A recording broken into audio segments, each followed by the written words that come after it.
So who's Chris? How did you happen to be in, design and architecture, and your journey with Zaha and the whole thing? How far back do you want to go? As far as you can.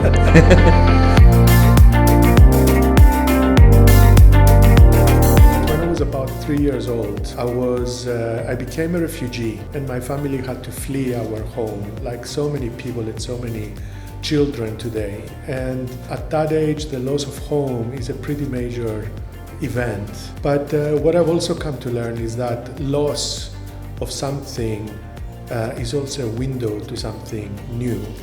When I draw, I don't only think about the material of the architecture, the walls of the room, but I also like to think about the space in which people move through.